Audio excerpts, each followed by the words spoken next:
అది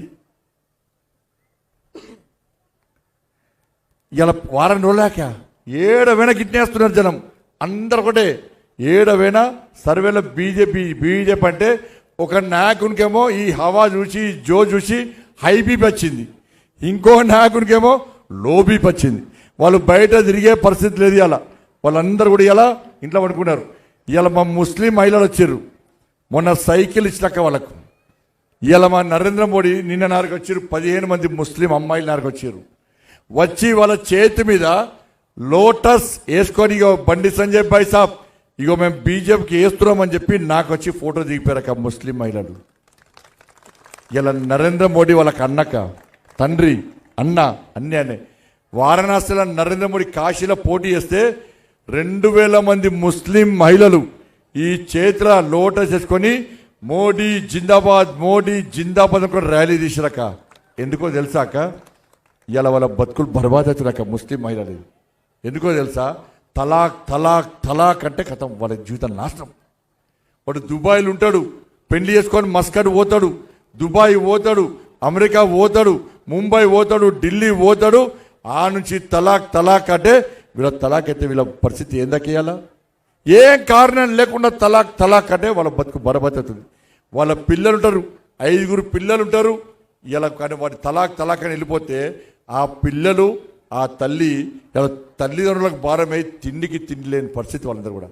అందుకే నరేంద్ర మోడీ ఈ త్రిబుల్ తలాక్ వద్దు, నా ముస్లిం మహిళలు క్షేమంగా ఉండాలి, త్రిబుల్ తలాక్ అన్నవన్నీ కంపల్సరీ లోపడేసి చేస్తా అని చెప్పి త్రిబుల్ తలాక్ను రద్దు చేసి ఇలా ముస్లిం మహిళల బతుకులను కాపాడిన వ్యక్తి నరేంద్ర మోడీ యొక్క. అందుకే దేశం మొత్తం ముస్లిం మహిళలందరూ కూడా మాకు ఎంఏ పార్టీ గిమ్మే పార్టీ జాంతానై మాకు ఒకటే పార్టీ, త్రిబుల్ తలాక్ రద్దు చేసినా నా నరేంద్ర మోడీ పార్టీ బీజేపీకే ఓటేస్తామని చెప్పి వాళ్ళ దేశం మొత్తం ముస్లింలు వేస్తురక. మొన్న ముస్లిం మహిళకు సైకిల్ ఇస్తే వీడియోలు పెట్టారు. బండి సంజయ్ అన్న మాకు సైకిల్స్ ఇచ్చినని చెప్పి వీడియోలు పెట్టారక. ఈ మతం మేము ముస్లిం వ్యతిరేకం కాదక్క, ఎంఏం పార్టీకి వ్యతిరేకం. వాళ్ళ బతుకులు నాశనం చేసింది. త్రిబుల్ తలాక్ మేము రద్దు చేస్తే ఈ రేవంత్ రెడ్డి వచ్చి త్రిబుల్ తలాక్ రద్దు చేయొద్దని రేవంత్ రెడ్డి అంటున్నాడు.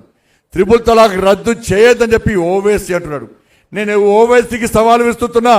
ఇవాళ ఓవైసీ వస్తుండట త్రిబుల్ తలాక్ వల్ల నీ ముస్లిం మహిళలకు న్యాయం జరిగిందా అన్యాయం జరిగిందా? ఇలా అసదుద్దీన్ ఓవైసీ ఇలా కన్వీనర్కి వచ్చి చెప్పాలి.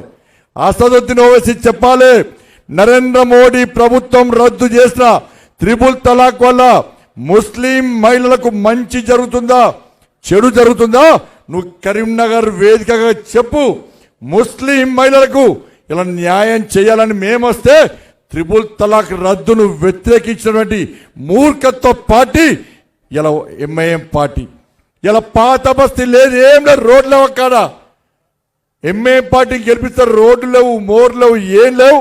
ఒక్క ఓవైసీ కుటుంబం మాత్రమే పొట్టు పైసలు సంపాదించుకున్నారు.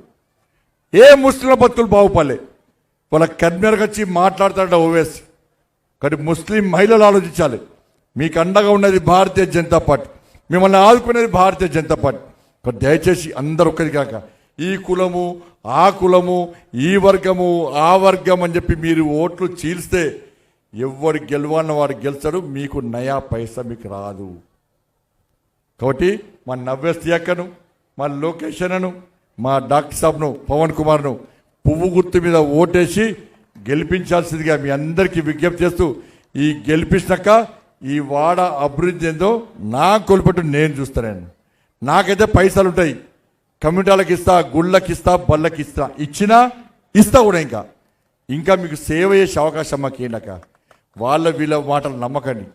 మీరందరూ మీ ఇక్కడ కాదు, మీ చుట్టాలు ఎవరిని కూడా ఫోన్ చేసి మేమైతే పూర్తికి వేస్తున్నాం, మీరు కూడా పూర్తికి ఏమని చెప్పి అందరికి ఫోన్ చేసి చెప్పి మా ముగ్గురిని గెలిపించాల్సిందిగా మీ అందరికీ 2 చేతులు జోడించి మొక్కుంటూ ధైర్యంగా పోచాక గట్టిగా ప్రాదు గింత మొత్తుకొని ఏ గుర్తు ఎలక్షన్ చెప్పుడు 11 ఈ నెల 11 అని చెప్పుడు మళ్ళా పక్కా కదక్క. ధన్యవాదాలు. భారత్ మాతాకి. భారత్ మాతాకి. ఇప్పుడు బీఆర్ఎస్ వాళ్ళు కాంగ్రెస్ వాళ్ళకి ఓటేస్తే పై కబ్జాలు చేస్తారు, పార్టీలు మారుతున్నారు. ఇప్పుడు మా ముగ్గురు మీ ముందర ప్రమాణం చేస్తారు, మేము అవినీతి పాల్పడం, అక్రమాలు చేయం, వేరే పార్టీ మారం, ఎప్పుడు మీకు సేవ చేస్తామని చెప్పి మీ ముందు ప్రమాణం చేస్తారు. మీరెట్లా ప్రమాణం చేశారో ఓటేస్తారని వీళ్ళు కూడా మీకు ప్రమాణం